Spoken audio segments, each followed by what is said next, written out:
So this work actually came out of some qualitative interviews that we were doing with people who had been previously involved in the justice system, and in particular some folks who had been incarcerated previously. And in those qualitative interviews, one of the questions that we asked was, if there were times when you thought about going forward with an offense and you stopped, what might have made you stop? And we had a large range of answers that came out of it, but one somewhat common response that came out of it was people would say, well, if I know the officers in a neighborhood, then I'm less likely to go forward with something that might be an offense or might be a crime. And there's something kind of a deep psychological insight there, which is they weren't just saying that it's enough to see any other officer.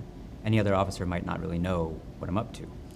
But rather, what they were saying is, when I know more about an officer, it feels like they might be more attuned to my actions.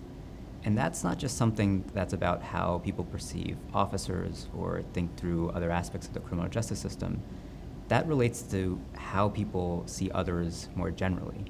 We generally tend to feel that if we know others, then they must know us as well. And this assumption is generally true. It usually is the case that if I know you, you know me. If I see you as a friend, you probably see me as a friend as well. But in this work, we're asking a question of whether people might sometimes overgeneralize that assumption and think that just because I know something about you, you might be likely to know something about me as well. And that has implications for how people perceive social connections, but we also examine how it affects how people perceive police officers as well. We actually collect a couple of different types of data for this project. Because we're interested in both the general psychological question as well as how it might be applied to community policing, we start with a series of lab experiments where we're not asking anything about how people perceive police officers, but really just about how people might perceive strangers, as it were. And in these lab experiments, we tell people that they're going to be participating with another person, a stranger, and we allow them to believe that they've been connected to this stranger through an online platform.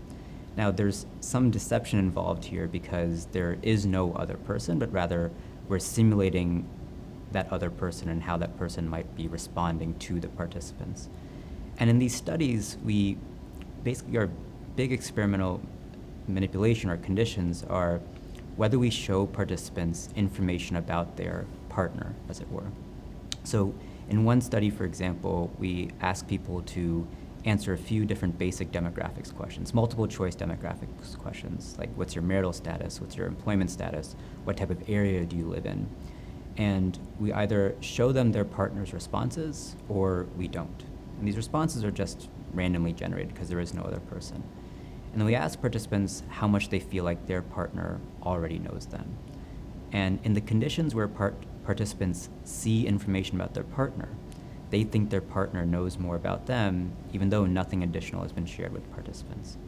We also find that when participants have more information about their partners, that they think their partners would be better at detecting whether they told a lie, and that actually deters dishonesty in these lab experiments. So from the lab experiments, we get some tests of this general psychological idea that when we know more about others, we assume they know more about us, and that affects how we think and act around those folks that we know more about, even when it's not necessarily the case they know more about us. So with those lab experiments, we then go back to the context that we started with about how people perceive officers in their neighborhoods.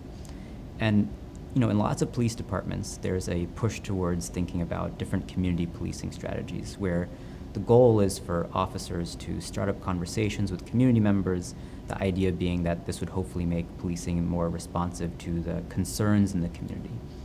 One implication of or effect of community policing is that people might get to know more about the officers in their neighborhood as well. But this isn't always a deliberate part of the strategy. So in a field experiment, we actually randomly assign different public housing developments in New York City to either receive information about their community police officers or to not receive information about the community police officers.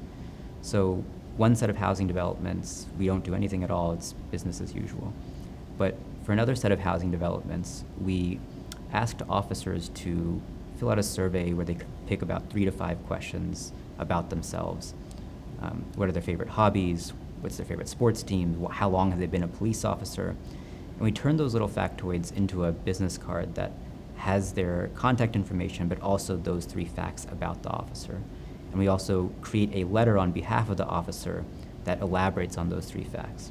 We send those letters and the outreach cards to every housing unit in those public housing developments that have been assigned to our experimental or treatment condition. And we sent these over about 3 waves between November 2017 and January 2018. And then a few weeks after we're done sending out this information about the police officers, we did a survey where we asked residents in both the control and treatment developments about a range of different perceptions of the officers. For residents who received that information about their neighborhood officers, they thought that officers were more likely to know if they did something illegal. So again, it parallels what we found in the lab, where when people have more information about others, in this case police officers, they think officers are more likely to be attuned to their actions as well. And we find that this actually corresponds to about a 5 to 7% reduction in crimes on campus and near campus around the public housing developments in the first 3 months. So it's a short-lived effect, but given how light touch the intervention is, it suggests that there is some effect of just knowing more about your neighborhood officers. One way to look at this field experiment is that it's really just a proof of concept. But I wouldn't look at it as a ready-to-go intervention. That, look, this is a small reform in the context of where larger reforms are discussed and often needed in different police departments. And merely giving people business cards that have officer information might not be the best way to implement this or the most effective way to implement this. But it does suggest that to the extent we can take this general insight of allowing people to learn more about the neighborhood officers and integrate that more deeply into community policing initiatives, that it could have some benefit in the long run, because it might be reducing crime without actually increasing fraught community member police officer interactions.